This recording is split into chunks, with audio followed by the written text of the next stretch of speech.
Hello दोस्तों, NCERT की series में आप सभी का स्वागत है। क्लास 9th की ज्योग्राफी को हम डिस्कस करते हैं। तो आज हम चैप्टर 3 देखने वाले हैं। चैप्टर का नाम है अपवाह। ठीक है, चलिए शुरू करते हैं। अपवाह शब्द एक क्षेत्र के नदी तंत्र की व्याख्या करता है। ठीक है, कोई क्षेत्र है तो उसके नदी तंत्र की व्याख्या करता है अपवाह शब्द। भारत के भौतिक मानचित्र को देखेंगे तो हम पाएंगे कि विभिन्न दिशाओं में छोटी छोटी धाराएं आकर एक साथ मिल जाती हैं तथा एक मेन यानी कि एक बड़ी नदी का निर्माण करती हैं। अंततः इनका निकास किसी ऐसे जलाशय या फिर झील या समुद्र या महासागर में होता है।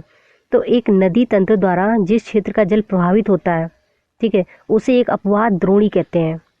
फिर से सुनिए, एक नदी तंत्र द्वारा जिस क्षेत्र का जल प्रवाहित होता है उसे अपवाह द्रोणी कहते हैं। मानचित्र का अवलोकन करना है और यहाँ पे यह पता करना है कि कोई भी क्षेत्र, ठीक है, कोई भी ऊंचा क्षेत्र जैसे पर्वत है, उच्च भूमि है, तो जो दो पड़ोसी अपवाह द्रोणियां हैं उनको ये एक दूसरे से अलग करेंगे।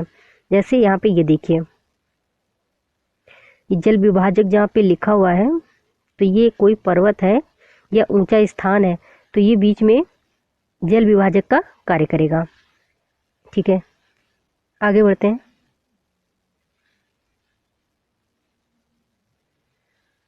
तो यहाँ पे एक चीज़ और देखेंगे कि विश्व की सबसे बड़ी अपवाह द्रोणी कौन सी है, तो वो अमेजन नदी की है। ठीक है, अमेजन नदी कहाँ पे है?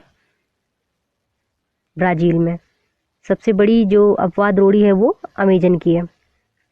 फिर इसके बाद में एक क्वेश्चन है कि भारत में किस नदी की अपवाह द्रोणी सबसे बड़ी है? भारत की बात हो रही है, ठीक है, तो इसको आप सर्च कीजिएगा, होमवर्क है।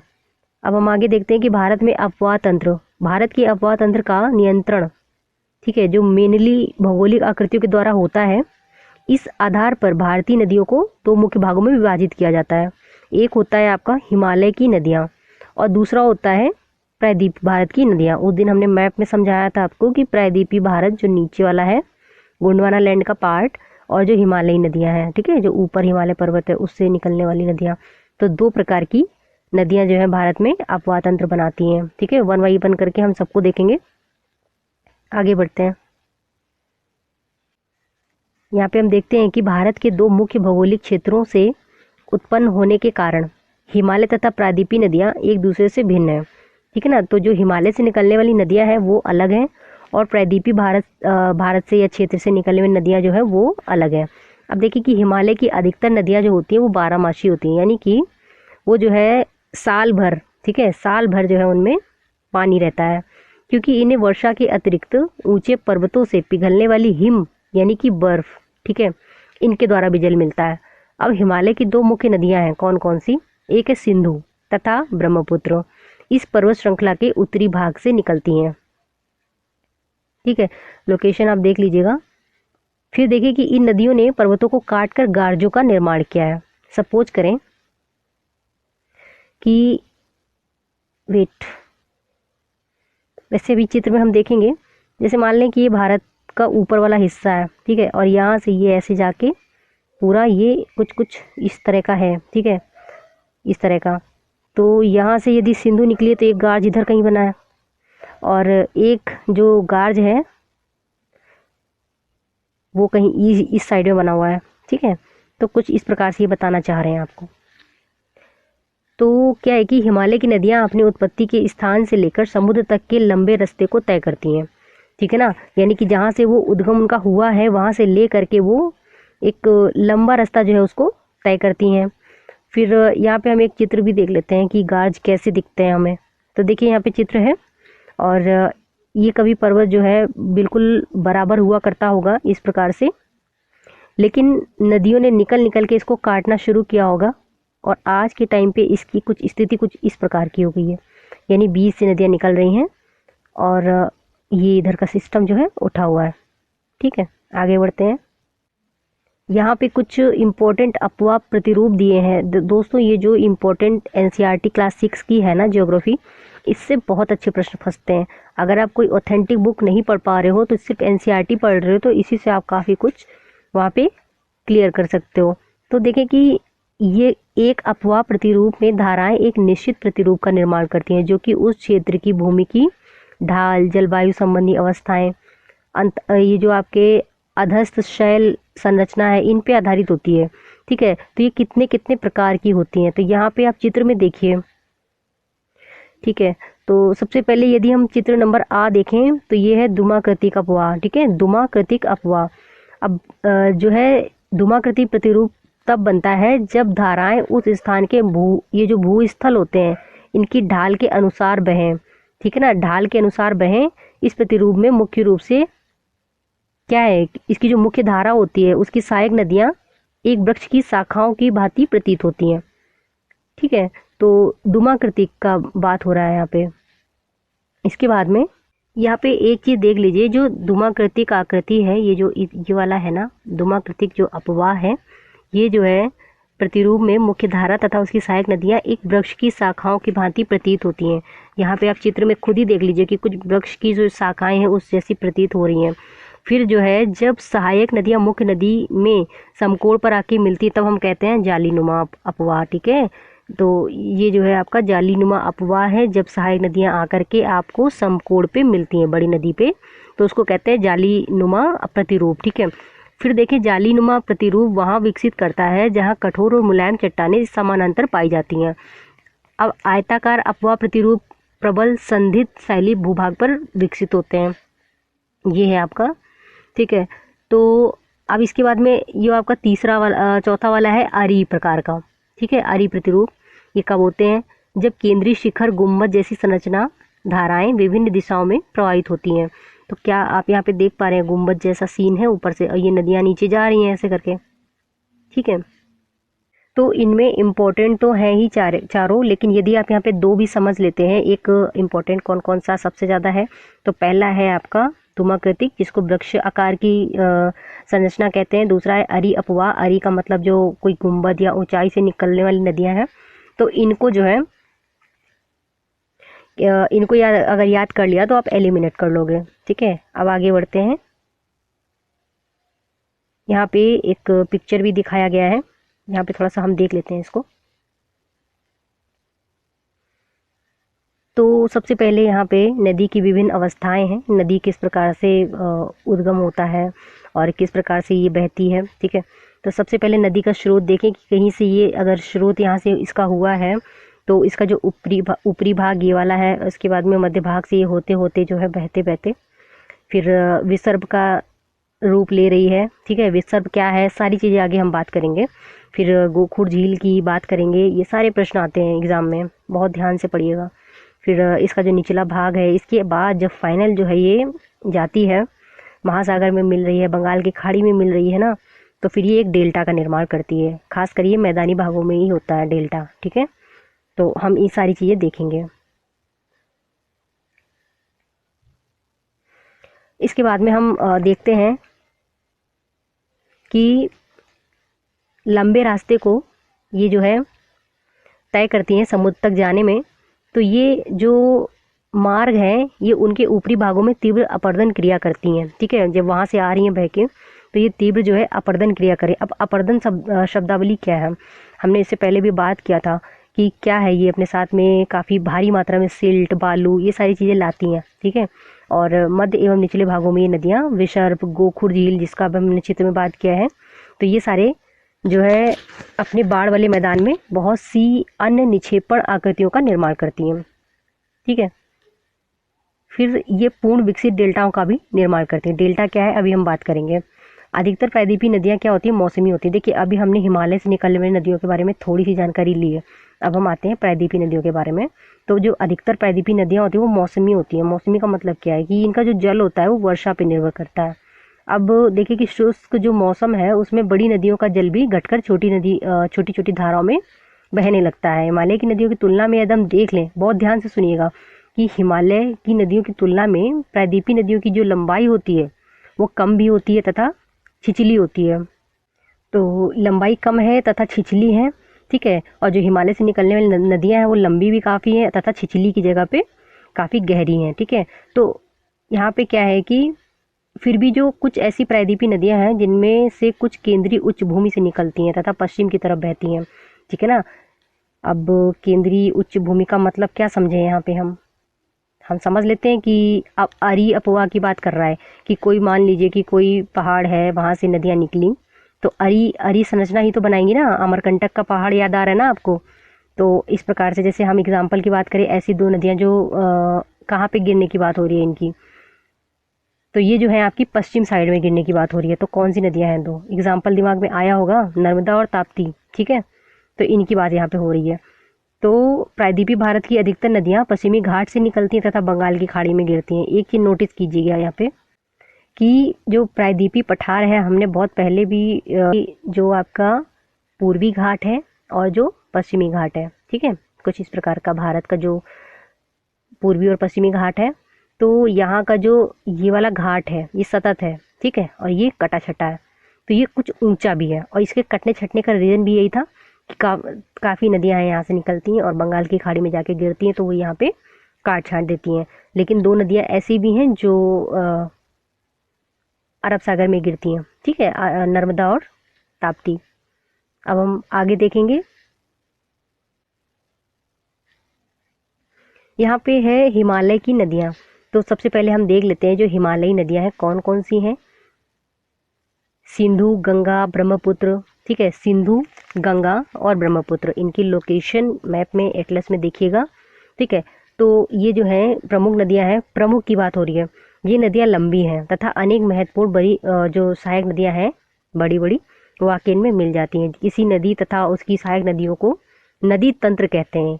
किसी नदी तथा उनकी सहायक जो नदियाँ होती हैं उनको नदी तंत्र कहते हैं, ठीक है। तो अब बात कर लें अगर, तो शुरुआत करते हैं सिंधु नदी तंत्र से, ठीक है।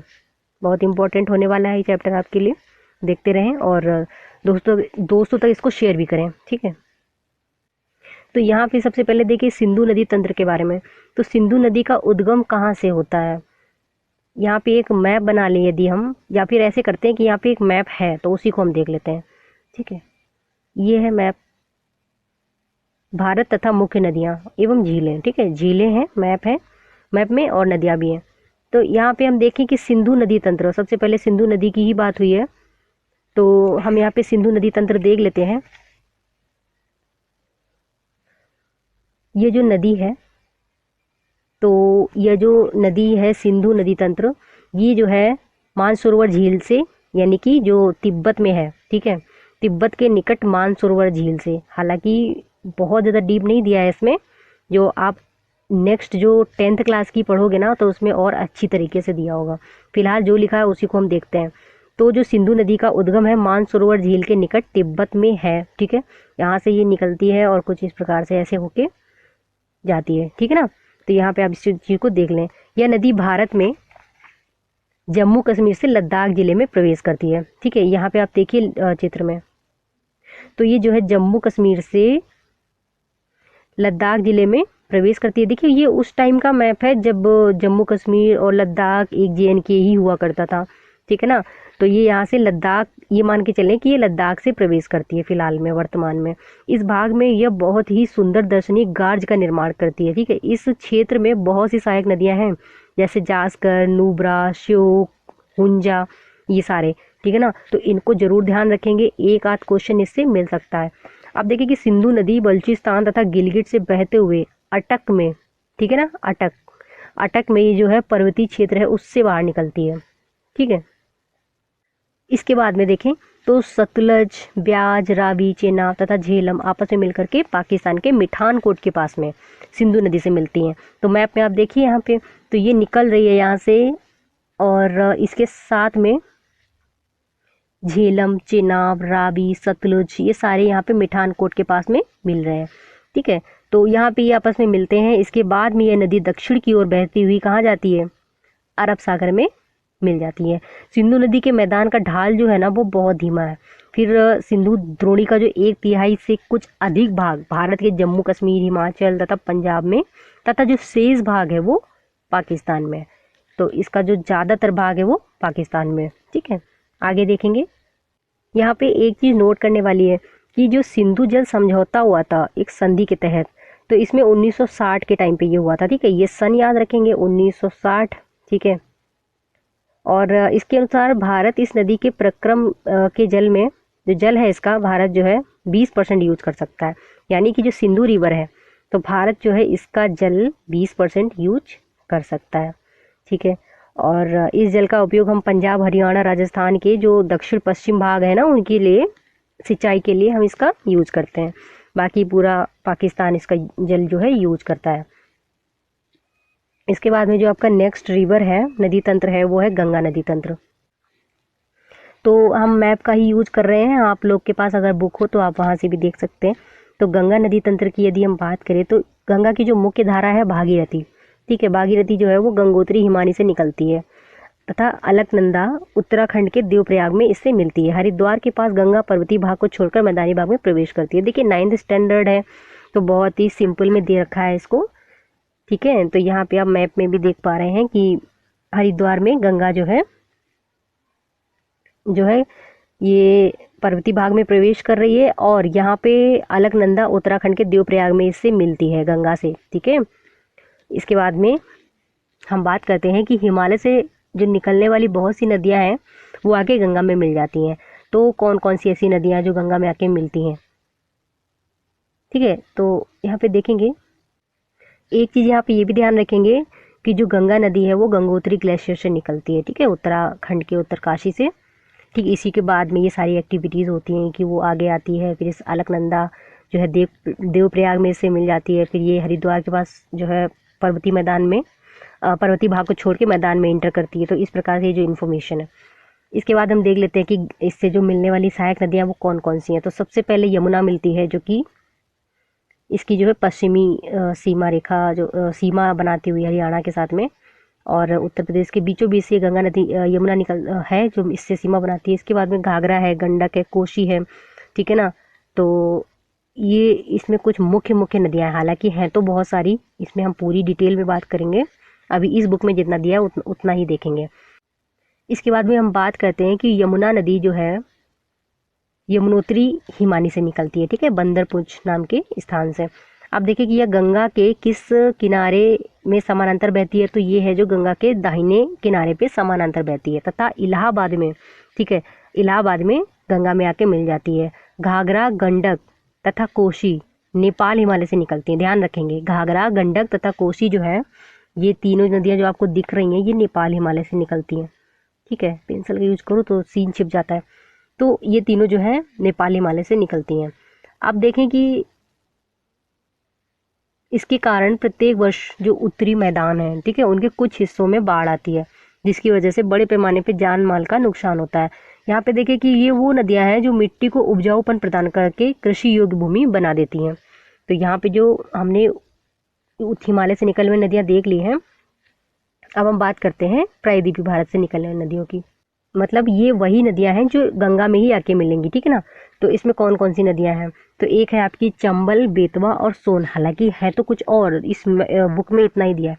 तो जैसे चंबल नदी ये है आपकी, ठीक है, फिर बेतवा है ये, और सोन नदी, ठीक है, जो बिहार में इंटर करती है। मेन रिवर यही है, फिर इनकी भी कुछ सहायक नदियाँ होंगी, उसको हम देखेंगे। ठीक है, तो ये अर्ध शुष्क क्षेत्रों से निकलती हैं तथा इनकी लंबाई कम होती है, पानी की मात्रा कम होती है। ज्ञात करें कि ये नदियाँ कैसे और कहाँ से गंगा में मिलती हैं। ये टास्क है, ये एग्जाम में भी आता है, खासकर यूपी पीसीएस में और बिहार पीसीएस में। ठीक है, फिर आगे देखेंगे। ये तो पूरा यहाँ पे मैप दिया है, बहुत अच्छा मैप है, इसको पूरा पढ़िएगा अच्छे से। हम आगे देख लेते हैं, यहाँ पे कुछ लिखा हुआ है, हालांकि हम मैप में ही देखेंगे, हम बोलते रहेंगे, आप समझिएगा। तो यहाँ पे हम देखें कि बाएं तथा दाहिने किनारे की सहायक नदियों के जल से परिपूर्ण होकर गंगा पूर्व दिशा में, ठीक है, आप यहाँ मैप में देखेंगे तो पूर्व दिशा में ये बहती हुई कहाँ जाती है? पश्चिम बंगाल के फरक्का तक बहती है। या गंगा डेल्टा का सबसे उत्तरी बिंदु है। यहाँ नदी दो भागों में बढ़ जाती है, ठीक है ना, दो भागों में बढ़ जाती है, जिसमें हम भागीरथी, हुगली, जो कि इसकी एक वितरिका है, दक्षिण की तरफ बहती है तथा डेल्टा के मैदान से होते बंगाल की खाड़ी में मिल जाती है। इसके बाद मुख्य धारा जो होती है वो दक्षिण की ओर बहती हुई बांग्लादेश में प्रवेश करती है। ठीक है, तो यहाँ पे आप देखेंगे कि गंगा यहाँ से जा रही है पूरा होते हुए, पटना होते हुए, भागलपुर से निकल के सीधा वेस्ट बंगाल में इंटर करती है। फिर इसके दो भाग हो जाते हैं, इसके दो भाग हो जाते हैं, यहाँ पे देखेंगे तो एक जो है वो बांग्लादेश की तरफ चला जाता है और दूसरा जो है ये इस तरफ आ जाता है। ठीक है, तो इसको हम क्या कहते हैं, हुगली कहते हैं, और जो बांग्लादेश की तरफ जा रहा है, एवं जो ब्रह्मपुत्र नदी है इससे आकर मिल जाती है। अंतिम चरण में गंगा और ब्रह्मपुत्र समुद्र में विलीन होने से पहले किस नाम से जानी जाती है? तो यहाँ पे आप देखेंगे तो विलीन होने से पहले इसको मेघना कहते हैं। और यहाँ पे आप डेल्टा का एक सीन भी देख रहे हो, ठीक है। तो ये जो है गंगा एवं ब्रह्मपुत्र के जल वाली बृहत नदी बंगाल की खाड़ी में मिल जाती है, और इसके द्वारा बनाया गया जो डेल्टा है वो सुंदरवन डेल्टा के नाम से जाना जाता है, ठीक है। सुंदरवन डेल्टा जो कि विश्व का सबसे जो बड़ा डेल्टा है, ठीक है ना, विश्व का सबसे बड़ा डेल्टा है एवं तेजी से वृद्धि करने वाला डेल्टा है। तो यहाँ पे जो है बंगाल, रॉयल बंगाल जो टाइगर्स होते हैं वो पाए जाते हैं। और इसको सुंदरवन नाम क्यों दिया गया है? तो यहाँ पे सुंदरी नामक जो पादप है उनसे इसका नाम लिया गया है। अब हम यहाँ पे कुछ इंपॉर्टेंट चीज़ें देखते हैं, जैसे गंगा की लंबाई कितनी है। तो यहाँ पे तो 2500 दिया हुआ है बुक में, ठीक है ना, लेकिन हम यहाँ पे 2000 ऐसे याद कर ले, 25-25 याद कर लेते हैं, ठीक है। नॉर्मल में 25-25 याद कर लेते, 2525 इस प्रकार से इसकी लंबाई है। लंबाई में गंगा ही भारत में ज़्यादा बहती है, ठीक है। ब्रह्मपुत्र और सिंधु जो है अपना ज़्यादातर जो क्षेत्र है वो अलग कवर करती हैं। तो यहाँ पे हम देखेंगे कि अम्बाला शहर सिंधु तथा गंगा नदी तंत्रों के बीच जल विभाजक का काम करता है। अब हम देख रहे थे उस समय कि जल विभाजक क्या है। तो अम्बाला शहर यानी कि अम्बाला है पंजाब के आसपास, ठीक है, तो वो जल विभाजक का काम करता है। किसके किसके बीच में करता है? सिंधु तथा गंगा के बीच में, ठीक है ना, इसको ध्यान रखेंगे। और इसके बाद में अम्बाला से सुंदरवन तक अगर मैदान की लंबाई को देखा जाए, अम्बाला से सुंदरवन तक अगर मैदान की लंबाई को देखा जाए तो ये लगभग है आपकी 1800 किलोमीटर, ठीक है, पूरा 1800 किलोमीटर। इसके बाद में इसके ढाल में अगर देखें तो गिरावट जो है वो मुश्किल से 300 मीटर है। यानी कि दूसरे शब्दों में यदि कहें तो प्रति 6 किलोमीटर की दूरी पे जो ढाल है उसमें एक जो है मीटर गिरावट है केवल। इसलिए इन नदियों में अनेक बड़े बड़े विसर्प बन जाते हैं। विसर्प क्या है हम देखेंगे इनको, ठीक है, या फिर अभी बता देते हैं। देखिए जब ढाल कम होती है ना तो नदियाँ विसर्प बनाती हुई चलती है, कुछ कुछ इस प्रकार से। हमने एक वीडियो में भी समझाया था आपको। फिर धीरे धीरे उनकी मुख्य धारा आकर के उनसे जुड़ जाती है और फिर वो उनसे मिल जाती है। फिर ये जो जल होता है ये खाली रह जाता है, कुछ कुछ इस प्रकार से गोखुर बन जाते हैं। फिर तो विसर्प बनाती हुई तो चलती हैं वो, लेकिन जब वो आपस में मिल के वापस चली आती हैं तो फिर एक गोखुर गोखुर जैसे ये इस प्रकार से यू आकार के चाप टाइप बन जाते हैं, ठीक है। इनमें जल भरा रहता है, झील जैसे हो जाते हैं। फिर इनमें जैसे मखाना की खेती है और भी काफ़ी सारे सिंघाड़ा की खेती करी जा सकती है। आगे बढ़ते हैं, ठीक है। तो हमने दो नदी तंत्र देखे, एक हमने देखा सिंधु नदी तंत्र और दूसरा हमने देखा गंगा नदी तंत्र। आइए बात करते हैं ब्रह्मपुत्र नदी तंत्र की, ठीक है। तो ब्रह्मपुत्र नदी तंत्र की अगर हम बात करें तो ब्रह्मपुत्र नदी तिब्बत की मानसरोवर झील के पूर्व तथा सिंधु एवं, ठीक है, सिंधु एवं सतलुज के क्षेत्रों के काफ़ी नज़दीक से निकलती है। इसकी लंबाई देखें तो सिंधु से कुछ अधिक है, परंतु इसका जो अधिकतर मार्ग है वो भारत के बाहर स्थित है, ठीक है, यानी कि तिब्बत में। यह हिमालय के समानांतर पूर्व की ओर बहती है। नामचा बरवा शिखर, ठीक है। तो जो नामचा बरवा शिखर है यहाँ से कुछ इस प्रकार से ये निकली और होते होते ये यहाँ से यहाँ से यू आकार का टर्न लेती है और नामचा बरवा जो शिखर है वहाँ पे ये प्रवेश करती है और यू आकार का एक मोड़ बनाती है और भारत में इंटर करती है। तो भारत में इसको दिहांग के नाम से जानते हैं, ठीक है, भारत में दिहांग के नाम से जानते हैं। बाहर इसको सांगपो नदी के नाम से जानते हैं तिब्बत में, ठीक है। तो दिहांग है, दिहांग हो गया। फिर तथा इसमें क्या है कि दिबांग, लोहित, केनुला ये कुछ नदियां हैं इसकी जो सहायक हैं वो आके इसमें मिल जाती हैं और इसका नाम असम में ब्रह्मपुत्र का निर्माण करती हैं, ठीक है ना। यानी कि पहले तो ये दिबांग और लोहित, केनुला इस प्रकार से जानी जाती हैं, बट असम में जब इंटर करती हैं तब इनको ब्रह्मपुत्र के नाम से जाना जाता है, ठीक है। और आपको तो पता होगा कि बांग्लादेश में इसको यानी कि ब्रह्मपुत्र नदी को जमुना के नाम से जाना जाता है, जमुना, ठीक है ना। तिब्बत में सांगपो और बांग्लादेश में जमुना के नाम से इसको जाना जाता है। आगे हम बात करते हैं कि तिब्बत एक शीत एवं शुष्क क्षेत्र है, अतः यहाँ पे इस नदी के जल में शिष्ट की मात्रा बहुत कम होती है। भारत में जैसे ये उच्च वर्षा वाले क्षेत्रों से होकर गुजरी तो यहाँ नदी में जो जल एवं सिल्ट की मात्रा होती है वो बढ़ जाती है। नदी में जो जल एवं सिल्ट होते हैं दोनों की मात्रा यहाँ पे बढ़ जाती है। असम में ब्रह्मपुत्र अनेक धाराओं में बह जाती है, जिससे एक गुम्फित नदी के रूप में बहती है। ठीक है, गुम्फित यानी कि वहाँ पे काफ़ी पहाड़ी क्षेत्र हैं। ठीक है, तो बहुत से नदी द्वीपों का वहाँ पे निर्माण करती है। क्या आपको ब्रह्मपुत्र द्वारा बनाया गया कोई विश्व का एक सबसे बड़ा द्वीप याद है? शायद हमने एक वीडियो में बात करी थी, तो वो है माजुली द्वीप। ठीक है, नदी द्वीप है वो माजुली द्वीप। इसको ध्यान रखिए, काफ़ी सारे फैक्ट हमको मिल रहे हैं इस बुक में। हर एक चैप्टर में फैक्ट मिलेंगे, फैक्ट की ही ये बुक है 9th क्लास की ज्योग्राफी। ठीक है, तो चित्र में हम क्यों बार बार बने हुए हैं आपके सामने? चित्र में हम इसलिए बने हुए हैं कि कोई चीज़ अगर हम आपको समझा रहे हैं तो आप चित्र के माध्यम से ही समझते रहिए। ठीक है, पढ़ा तो हम रहे हैं, आप हमको सुनिए और चित्र में देखते रहिए। अब देखिए कि प्रत्येक वर्ष वर्षा ऋतु में यह नदी जो है अपने किनारे ऊपर बहने लगती है, किनारों से जो है ऊपर बहने लगती है। इसकी वजह से बाढ़ के द्वारा असम तथा बांग्लादेश में बहुत ज़्यादा क्षति पहुंचाती है। उत्तर भारत की अन्य नदियों के विपरीत ब्रह्मपुत्र में जो है सिल्ट निक्षेपण की मात्रा बहुत अधिक होती है, जिसके कारण नदी की सतह क्या होती है, बढ़ जाती है और बार बार अपनी धारा के मार्ग में ये परिवर्तन करती है, यानी कि अपनी धारा के विरुद्ध बहने लगती है, इधर उधर। एक नदी और है जो अपने मार्ग परिवर्तन के लिए काफ़ी कुख्यात है, एक तरह से हम ये बोल सकते हैं। तो वो नदी है कोसी नदी। ये आप चित्र में देखिए, कोसी नदी ये है। ठीक है, बिहार में स्थित है। तो ये भी मार्ग परिवर्तन के लिए काफ़ी कुख्यात है। ठीक है, जिसकी वजह से काफ़ी फ्लड आता है, हर हर साल लगभग बिहार में फ्लड आता है।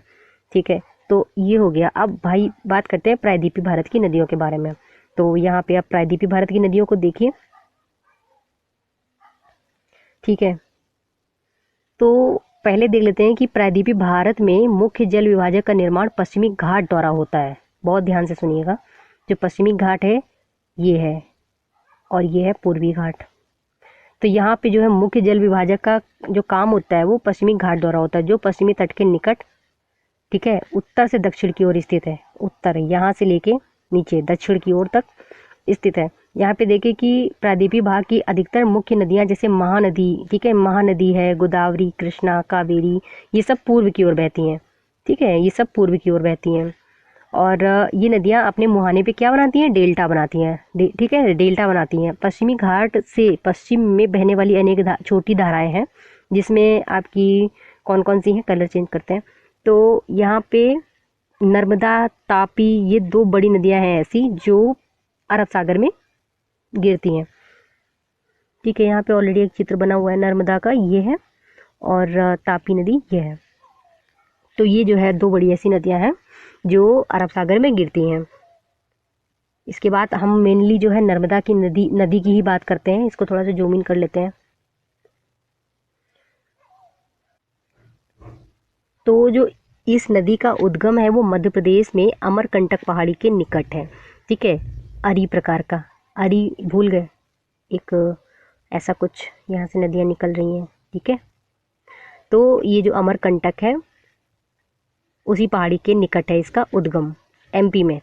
तो ये पश्चिम की ओर एक भ्रंश घाटी से बहती है। भ्रंश घाटी का मतलब समझते हैं? चलिए आगे बात करते हैं। तो समुद्र तक पहुंचने के लिए ये जो एक क्रम होता है, यह नदी बहुत से दर्शनीय स्थलों का निर्माण करती है। यानी कि एमपी के जबलपुर के निकट जब ये संगमरमर के शैलों से गुजरती है तो बहुत गहरे गाज में बहती है, गहरे गाज में बहती है, तथा यह नदी तीव्र ढाल से गिरती है, तो उसकी वजह से धुआंधार एक जलप्रपात यानी कि वाटरफॉल का निर्माण होता है। अब देखिए कि नर्मदा की सभी सहायक नदियाँ बहुत छोटी हैं, इनमें से अधिकतर समकोण पर मुख्य धारा से मिल जाती हैं। नर्मदा जो द्रोणी है एमपी में तथा गुजरात के कुछ भागों में विस्तृत है। ठीक है, और इसमें डीप जाएंगे जब हम ऑथेंटिक या फिर 10th क्लास की एनसीईआरटी पढ़ेंगे। ठीक है, जितना इसमें दिया वो समझते हैं। अब देखिए कि नर्मदा नदी के संरक्षण के लिए मध्य प्रदेश सरकार द्वारा नमामि देवी नर्मदे नाम की एक योजना प्रारंभ की गई थी। जो एमपी वाले बच्चे हैं वो समझ लें इसको। अब हम बात करते हैं तापी नदी की। ठीक है, तो तापी का उद्गम मध्य प्रदेश के बैतूल जिले में सतपुड़ा की श्रृंखलाओं में। अब देखिए, एक है आपकी अमरकंटक के साइड से पास से निकलती है और दूसरी जो है आपकी सतपुड़ा रेंज से निकलती है। ठीक है, ये सीरीज जो है हमने लास्ट वाले वीडियो में कंफर्म करी थी, पढ़ी थी अच्छे से, तो उसमें जो है ये पहाड़ है और उन्हीं से नदियाँ निकलती हैं।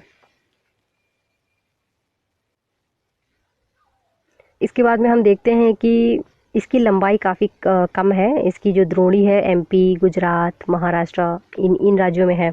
अरब सागर तथा पश्चिमी घाट के बीच तटीय मैदान बहुत ज़्यादा संकीर्ण है, इसलिए ये जो नदियाँ हैं इनकी लंबाई बहुत कम है। अब पश्चिम की ओर बहने वाली मुख्य नदियों में साबरमती, माही, भरतपुजा, पेरियार ये कुछ नदियाँ हैं। तो इनसे संबंधित जो राज्य हैं उनके नाम आपको बताने हैं कि ये कौन कौन से राज्य से निकलती हैं। तो आप इनको देखिएगा, एटलस में देखिएगा, ठीक है। अब बात कर लेते हैं गोदावरी नदी की। तो गोदावरी नदी आपको चित्र में दिख रहा है, ये है, ठीक है। तो ये सबसे बड़ी प्रायद्वीपीय नदी है, प्रायद्वीप भारत की सबसे बड़ी नदी है। यह महाराष्ट्र के नासिक जिले में पश्चिम घाट की ढालों से निकलती है। महाराष्ट्र का नासिक जिला, इसको ध्यान रखेंगे। और इसका जो अपवाह तंत्र है वो सबसे बड़ा है। गोदावरी नदी की बात हो रही है। इसकी द्रोणी महाराष्ट्र, एमपी, ओडिशा, आंध्र प्रदेश में स्थित है, ठीक है ना। तो ये कहाँ कहाँ से होके गुजरती है? एमपी, ओडिशा, महाराष्ट्र और आंध्र प्रदेश, 4 राज्यों। इसके बाद में देखिए कि इसकी सहायक नदियाँ कैसी हैं जो इससे आके मिलती हैं। तो पूर्णा, वर्धा, प्राणहिता, मंजरा, वेनगंगा, पेनगंगा। तो ये कुछ नदियाँ हैं इसकी सहायक नदियाँ। इसके बाद में इसमें अंतिम तीनों सहायक नदियाँ बहुत बड़ी हैं, जिसमें मंजरा, वेनगंगा तथा पेनगंगा ये काफ़ी बड़ी हैं। बड़े आकार और विस्तार के कारण इसे दक्षिण गंगा के नाम से जाना जाता है। काफ़ी कन्फ्यूजन है, बूढ़ी गंगा किसे कहते हैं, दक्षिण गंगा किसे कहते हैं, ठीक है। तो इसको दक्षिण गंगा के नाम से जाना जाता है, फिलहाल इतना ध्यान रखिए। इसके बाद महानदी की बात कर लेते हैं कि महानदी का जो वो है उद्गम है कहाँ पे है। तो मैप में आप देखिए महानदी कहाँ पे दिख रही है आपको, ये है। तो इसका जो उद्गम है वो छत्तीसगढ़ की उच्च भूमि से है तथा ये ओडिशा में बहते हुए बंगाल की खाड़ी में मिल जाती है। इस नदी की लंबाई 860 किलोमीटर है। इसकी अपवाह द्रोणी कौन कौन सी है? तो महाराष्ट्र, छत्तीसगढ़, झारखंड, ओडिशा, यानी कि बहते बहते कुछ कुछ यहाँ तक महाराष्ट्र के किसी जिले तक आ जाती होगी, ठीक है। इसके बाद में बात करते हैं कृष्णा नदी की। कहाँ पे है? ये रही कृष्णा नदी, इधर करते हैं।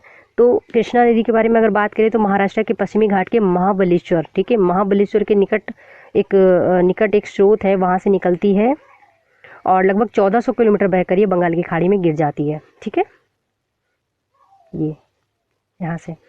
तो इसकी जो कुछ सहायक नदियाँ हैं, तुंगभद्रा, कोयना घाट प्रभा, मूसी, भीमा, कुछ इसकी सहायक नदियाँ हैं जो कि इसकी जो द्रोणी है महाराष्ट्र, कर्नाटक, आंध्र प्रदेश तक फैली है, ठीक है। अब बात करते हैं कावेरी नदी की, जो सबसे इम्पोर्टेंट है। सबसे इम्पोर्टेंट इन द सेंस की काफ़ी चर्चा में भी रही है, काफ़ी इशू थे इसको लेकर के। तो कावेरी जो है वो पश्चिमी घाट के ब्रह्मगिरी श्रृंखला से निकलती है। पहले देखते हैं है कहाँ वो,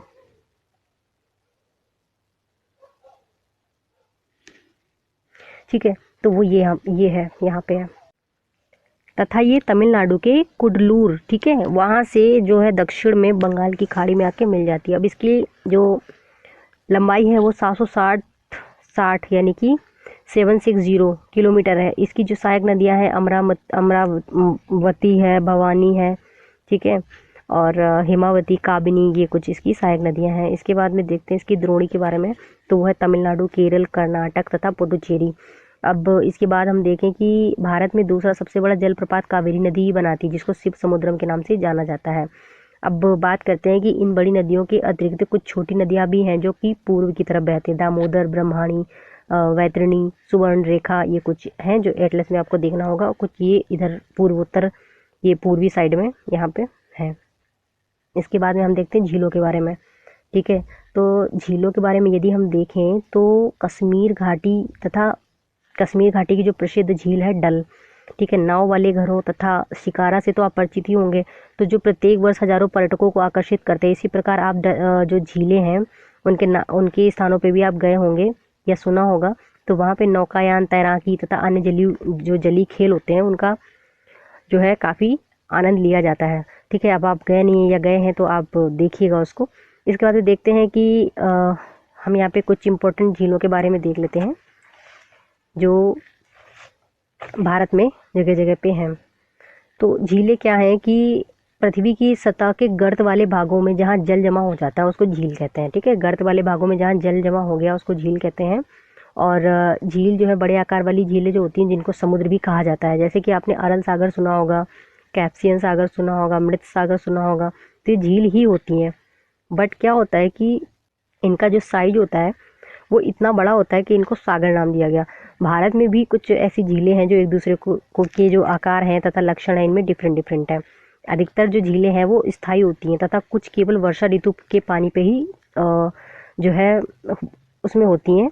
ठीक है, तो अगर हम देखें अंतर्देशीय जो अपवाह वाले अर्ध शुष्क क्षेत्रों की जो झीलें हैं वो द्रोणी वाली झीलें होती हैं। यहाँ कुछ ऐसी झीलें हैं जिनका निर्माण हिमानियों तथा बर्फ की जो चादर होती है उसकी क्रिया के फलस्वरूप हुआ है, जबकि कुछ ऐसी होती हैं जो निर्माण जिनका वायु, नदियाँ तथा मानवीय क्रियाकलापों के कारण होता है। तो विसर्प अगर देखें कि एक विसर्प वाली जो नदी है वो बाढ़ वाले क्षेत्रों में कट करके गोखुर का निर्माण कर रही। तो एक तो गोखुर टाइप की झील हो गई।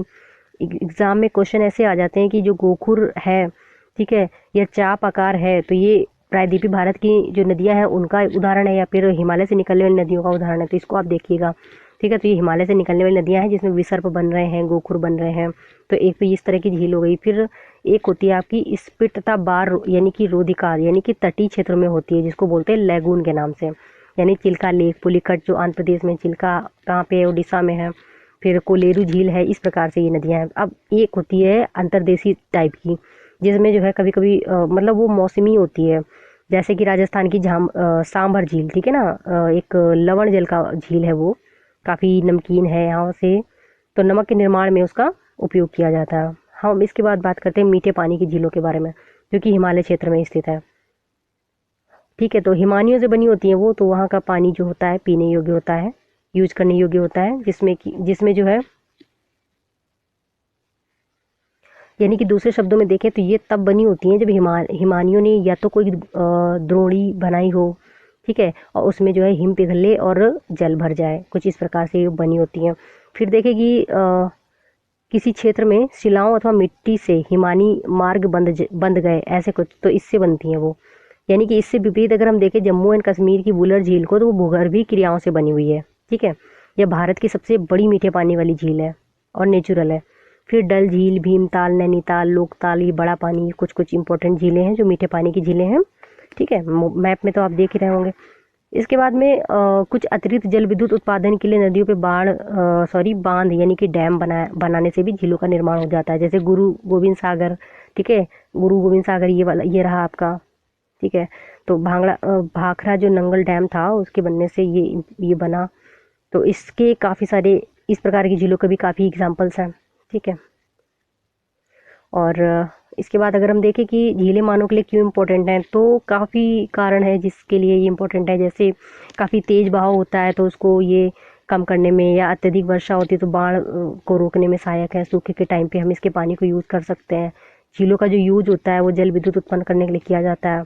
आसपास के क्षेत्र में जलवायु को सामान्य बनाती हैं झीलें। ठीक है, जलीय परितंत्र को संतुलित रखती हैं और प्राकृतिक जो सुंदरता होती है उसको बढ़ाती हैं, पर्यटन को बढ़ावा देती है। कुछ इस प्रकार से काफ़ी हमें इंटरटेन करती हैं। तो इसका जो यूज है कुछ ये बता दिया।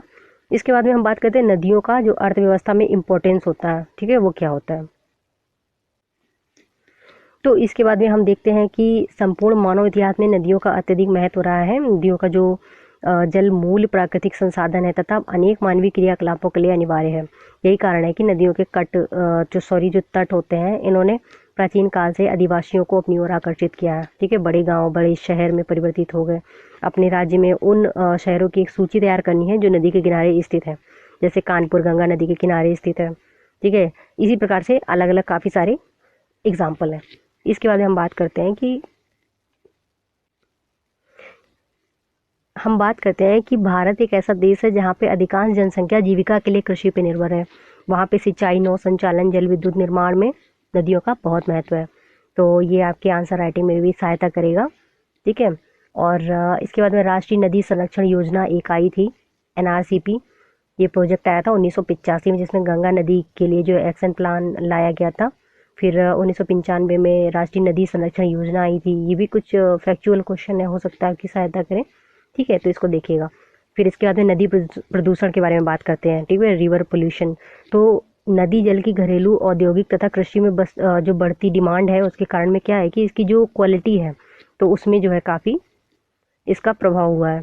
ठीक है। तो इसके परिणाम स्वरूप क्या हुआ है कि नदियाँ जो हैं, अधिक जल की निकासी नदियों से होती है और इसका जो आयतन है वो घटता जाता है। दूसरी ओर देखें कि उद्योगों का जो प्रदूषण है, ठीक है ना, और जो अपरिष्कृत कचरा है वो नदी में मिलता रहता है, या केवल जल की गुणवत्ता को ही नहीं बल्कि नदी के जो स्वतः जो स्वच्छीकरण की जो क्षमता है उसको भी प्रभावित कर रहा है। उदाहरण के लिए देखें तो दिए गए समुचित जल प्रवाह में जो गंगा का जल है लगभग 20 किलोमीटर क्षेत्र में फैले शहरों की जो गंदगी है तनु करके समाहित कर सकता है। लेकिन लगातार बढ़ते औद्योगिकरण तथा शहरीकरण के कारण क्या है कि ऐसा हो ही नहीं पा रहा है।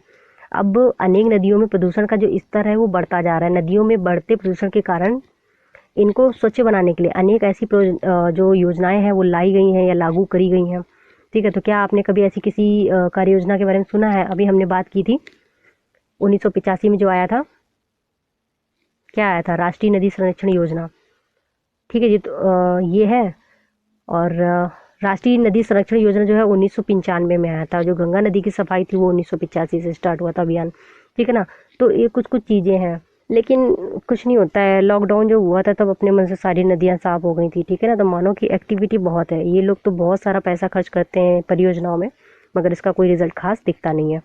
ठीक है। तो हमने काफ़ी इंपॉर्टेंट बातें कर ली हैं और इस मैप को बहुत अच्छे से समझिएगा। बहुत अच्छी अच्छी चीज़ें यहाँ पे, इतना यदि याद कर लिया तो शायद क्वेश्चन को एलिमिनेट करके एग्ज़ाम में आप क्लियर कर सकते हैं। चलिए तो आगे बढ़ते हैं और इसकी सीरीज़ देख लेते हैं। ये हमने डिस्कस कर लिया था। और देवप्रयाग में भागीरथी एवं अलकनंदा का जो संगम है, इसको अक्सर वीडियो में भी सुना होगा, शॉर्ट वीडियोस में। तो कुछ इस प्रकार से इनका संगम है और ये आपस में एक दूसरे से मिल जाती हैं। ठीक है। और इसके बाद में हम आगे बढ़ेंगे। तो ये हमने सारा कुछ अभी भी डिस्कस कर लिया है। और ये है आपकी लोकटक झील। कहाँ पे है लोकटक झील?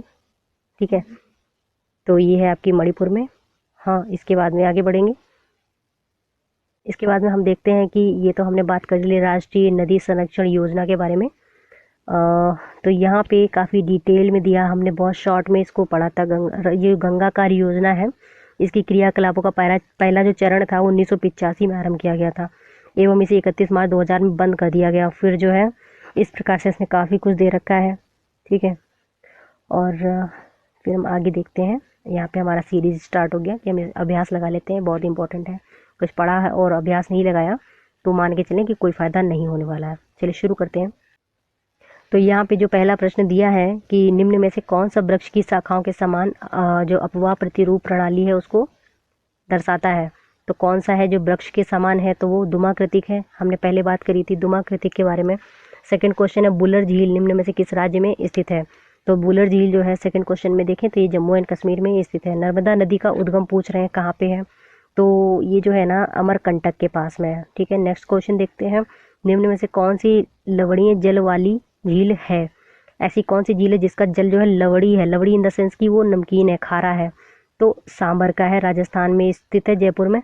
और ये जो है ये लवड़ी नहीं है। नेक्स्ट देखेंगे। निम्न में से कौन सी नदी प्रायद्वीपीय भारत की सबसे लंबी नदी है, सॉरी सबसे बड़ी नदी है? ठीक है। प्रायद्वीपीय भारत की सबसे बड़ी नदी की बात करें तो वो है गोदावरी। इसके बाद में निम्न में से कौन सी नदी भ्रंश से होके गुजरती है? तो भ्रंश से होके गुजरती है ताप्ती, नर्मदा। ठीक है। इसके अलावा चंबल भी है और एक नदी और है। ठीक है। तो उसको देखेंगे। और इसके बाद में ये अब कुछ क्वेश्चन आ गए जो बहुत इंपॉर्टेंट है। हम आपसे हमेशा कहते हैं कि जो फ्रेशर बच्चे हैं वो इन प्रश्नों के उत्तर लिखने की कोशिश किया करें 50 से 60 शब्दों में, ताकि लिखना आ जाए आपको। ठीक है ना। शुरू करते हैं इसको। तो इसमें पहला क्वेश्चन है कि जल विभाजक का क्या कार्य है, एक उदाहरण दीजिए। तो दोस्तों जल विभाजक जो है अम्बाला के पास में एक जगह है जहाँ पे जल विभाजक है और उसमें सिंधु और गंगा को अलग करता है।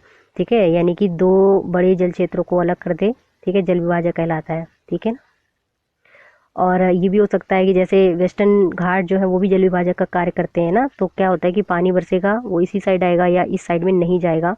कुछ कुछ इस प्रकार का भी इसका एक उदाहरण दिया जा सकता है।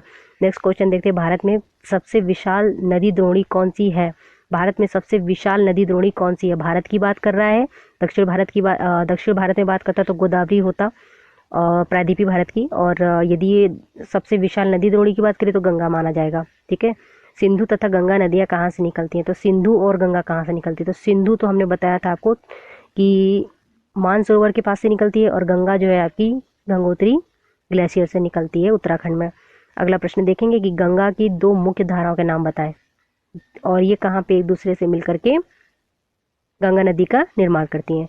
तो हमने बताया था कि अलकनंदा और अगला जो नेक्स्ट है वो क्या होगा, दूसरा होगा भागीरथी। ठीक है, तो अलकनंदा और भागीरथी होगा जो कि देवप्रयाग में मिलती हैं। ठीक है, और गंगा का निर्माण करती हैं। अगला प्रश्न हमारा है कि लंबी धारा होने के बावजूद तिब्बत के क्षेत्रों में ब्रह्मपुत्र में कम गाद क्यों है, यानी कि सिल्ट क्यों है? क्योंकि देखिए पहाड़ी पूरा पठारी क्षेत्र है वहाँ का टोटल। ठीक है ना। इसके बाद में नेक्स्ट क्वेश्चन देखिए, कौन सी नदी 2 प्रायद्वीपीय नदियाँ गर्त से होकर बहती हैं, गर्त से होकर बहती हैं? ठीक है, और समुद्र में प्रवेश करने से पहले किस प्रकार की आकृतियों का निर्माण करती हैं? फिर से देखिए, कौन सी 2 नदियाँ हैं जो गर्त से होकर बहती हैं? तो गर्त से होके 2 नदियां हैं जो बहती हैं, एक तो आपकी नर्मदा हो गई, दूसरी ताप्ती हो गई, और वो एस्चुरी का निर्माण करती हैं, यानी कि धुआंधार जलप्रपात बनाती हैं, यानी कि एस्चुरी का निर्माण करती हैं। अब बात करते हैं नदियों तथा झीलों के कुछ आर्थिक महत्व को बताना है भाई, अभी हमने इसको डिस्कस किया था। ठीक है, इसको आप खुद से लिखिए और इनके आंसर भी लिखिएगा फ्रेशर बच्चे। ठीक है, आगे देखेंगे। यहाँ पे कुछ दीर्घ उत्तरी प्रश्न दिए हैं, नीचे भारत की कुछ झीलों के नाम दिए हैं। इन्हें प्राकृतिक तथा मानव निर्मित वर्गों में बांटना है। वुलर है, डल है, ये वर्क आप खुद ही करिएगा, इंपॉर्टेंट नहीं है ये बच्चों के लिए इंपॉर्टेंट है। ठीक है, फिर हिमालय तथा प्रायद्वीपीय नदियों के मुख्य अंतर को स्पष्ट करें। देखिए हिमालय की नदियाँ जो है सतत वाहिनी है, 12 हैं, और जो प्रायद्वीपीय नदियाँ हैं वो मौसमी होती हैं। ठीक है, एक तो सबसे बड़ा अंतर यही हो गया आपका। हिमालयी नदियाँ होती हैं जो विसर्प बनाती हैं। ठीक है, गोखुर झील का निर्माण करती हैं, डेल्टा बनाती हैं। हालांकि डेल्टा तो प्रायद्वीपीय नदियाँ भी बनाती हैं, लेकिन विसर्प और गोखुर झील वो नहीं बनाती हैं। इस प्रकार से काफ़ी सारे अंतर होंगे, आप मैंने 2 बताए, आप बाकी देख लेना। फिर देखिए, प्रायद्वीपीय पठार के पूर्व एवं पश्चिम की ओर बहने वाली नदियों की तुलना करनी है। प्रायद्वीपीय पठार का बहुत ध्यान से सुने, पूर्व एवं पश्चिम की ओर बहने वाली नदियों की तुलना करनी है। तो 2 ही हैं जो पश्चिम में बहती हैं और बाकी पूर्व में ही बहती हैं। तुलना क्या करनी है, ये जो है जो पूर्व वाली हैं ये जो है आपका डेल्टा बनाती हुई हैं, काफ़ी सारा इसमें जल रहता है, बड़ी होती हैं।